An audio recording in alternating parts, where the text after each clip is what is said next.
उन्होंने पूरा ट्रायल किया कि यहां पे भी दंगा हो, यहां राम नहीं चले तो हनुमान जी का जिक्र यहां पे किया। बहुत चर्चा होती थी जो हिंदी भाषी क्षेत्र है, और वो कहते थे कि अलग अलग स्टेट में अलग अलग भगवानों को लेकर जाएंगे, क्योंकि ऐसा लगता है कि बीजेपी ही भगवान परमात्मा शिव और हनुमान जी ये कहां कहां जाएंगे वो बीजेपी तय करती है, और नागपुर आइडेंटिफाई करता है कि किसकी ड्यूटी कहां लगनी है। ऐसा नहीं है। हम यहां पर स्पीच देंगे तो हमारे खिलाफ अभी आने शुरू हो जाएंगे, उनकी जो टीम है वो हमारे खिलाफ बोलना शुरू करेगी। लेकिन हमने भी कहा उनको कि हम भी हिंदू हैं और आपसे बड़े हैं। हमारे हर गांव के जो लोग थे वहां पर शिवालय होते थे, वहां पर मस्जिदें होती थी, वहां पे गुरुद्वारे होते थे। सबकी अपनी परंपराएं थी कि वो पूजा कैसे करेगा, ये संविधान में राइट्स दिए गए हैं हमको, लेकिन वे नहीं मानते। तो हमने भी कहा कि जिस हथियार से वे लड़ाई लड़ते हैं उसी से हम भी लड़ाई लड़ेंगे। हम कोई संकोच नहीं करेंगे कि हमको हिंदू कहने में कोई शर्म और डर है वो है, लेकिन हम भारतीय हिंदू हैं, देश में भारतीय मुस्लिम हैं, भारतीय सिख हैं, भारतीय ईसाई हैं। वे जो हैं जो झगड़ा करते हैं वे नागपुरिया हैं, तो नागपुरिया नाम उनका नहीं लेंगे, नौरंगिया उनको हम कहते हैं। वे वहां से एफिलेटेड है, वहां से वे होते हैं, उसमें सब तरह के लोग वहां पे हैं, उनके बहकाव में आने की जरूरत नहीं है। कर्नाटक के लोगों ने बहुत बड़ा मैसेज देश में दिया है, हम उनका धन्यवाद करते हैं, क्योंकि सबकी नजरें कर्नाटक के अंदर थी चुनाव में, लेकिन उन्होंने उसका पूरे एजेंडे को फेल किया। और अब देश में दूसरे स्टेटों में भी उम्मीद है कि लोग उनके एजेंडे पे नहीं चलेंगे, लेकिन बहुत लोगों को कुर्बानियां देनी पड़ेगी।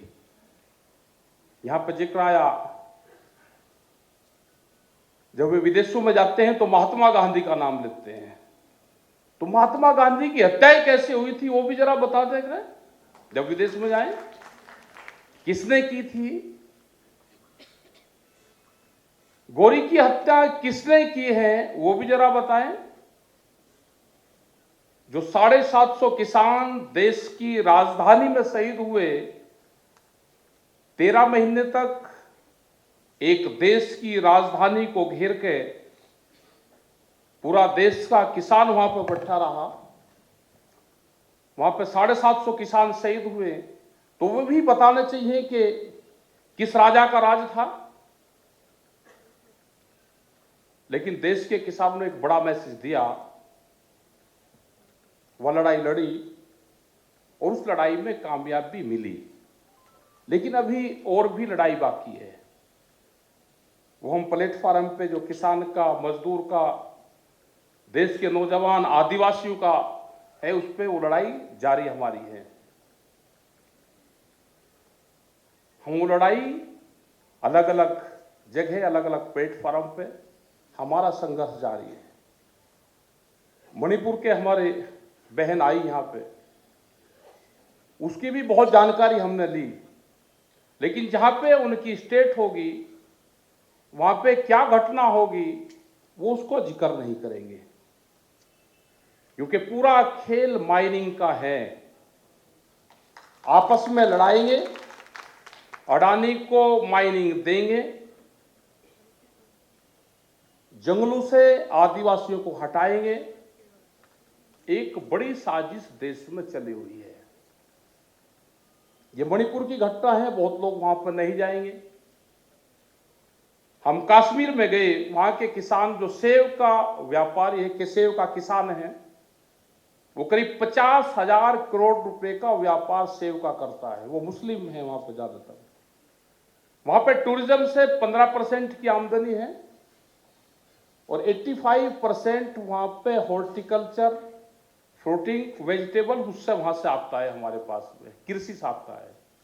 उनका पिछले साल 2000 करोड़ का नुकसान किया। उनके जो ट्रक थे वे 18 से 22 दिन तक बॉर्डर पे रोक रख के, मिलिट्री लगा के वहां के किसानों ने संपर्क किया, क्योंकि संयुक्त मोर्चा देश में बन चुका है। तो हम वहां पे गए। अब की बार उनको कुछ रेट ठीक मिल रहे हैं, क्योंकि जब बहुत हाईलाइट हुआ तो उनको कुछ रिलीफ मिली। यही हाल बिहार के जो अपने दूसरे स्टेट है वहां पे भी यही हालात है। अकेले मक्का के सर्वे वहां पे आए,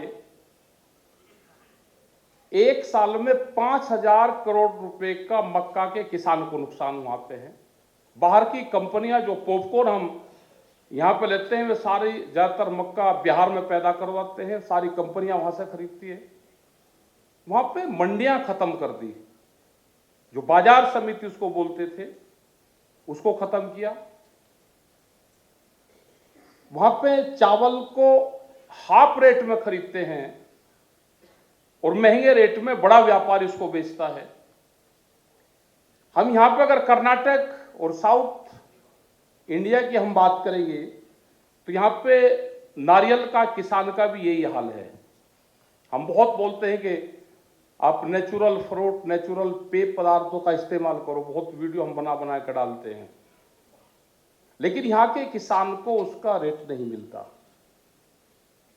चुकी ने बताया कि यहां और ज्यादा नुकसान अब क्या हुआ, क्योंकि वाया श्रीलंका बाहर का पाम ऑयल, बाहर का जो खोपड़ा, जो ड्राई नारियल होता है उसका पाउडर यहां पे आ रहा है, उस पर टैक्सेस नहीं है। उससे कौन मरेगा? यहां का जो किसान है वो पूरा बर्बाद होगा। तो एक लड़ाई देश में फिर बड़ी लड़ी जाएगी, उसमें बहुत लोगों का सहयोग उसमें चाहिएगा।